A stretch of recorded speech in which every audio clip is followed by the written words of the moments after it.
In today's video, I'm going to teach you how to change Xero email address. By the end, you'll know exactly where to go in Xero to update the email details that appear on your outgoing documents, like invoices and quotes, and where replies get sent.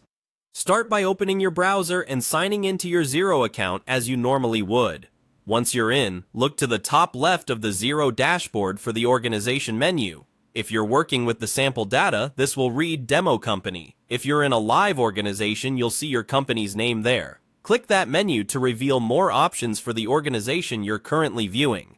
From that menu, choose Settings. This area controls a range of organization-level preferences, and it's where Xero keeps the options for email behavior on documents you send from the system.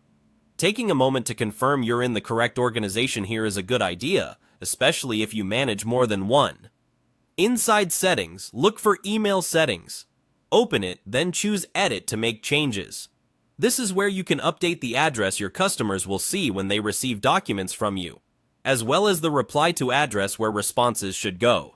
Enter the email address you actively monitor and double-check for typos. Small errors here can cause replies to bounce or go unseen. If there's a field for a display name, set it to the name you want your customers to recognize, such as your business name, so messages look professional and familiar in their inboxes.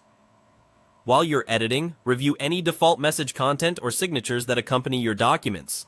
Keeping this consistent with your brand helps customers trust and recognize your emails. If your workflow involves multiple team members, agree on a shared address like a general accounts inbox, so replies don't get lost when someone is away.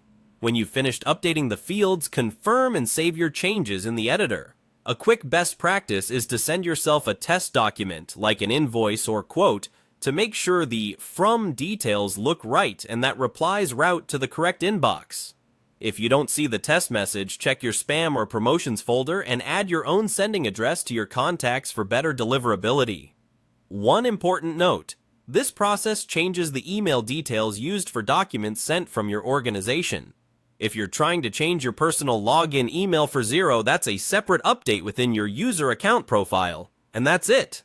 You've updated your Xero email settings so your outgoing documents and replies point to the right place.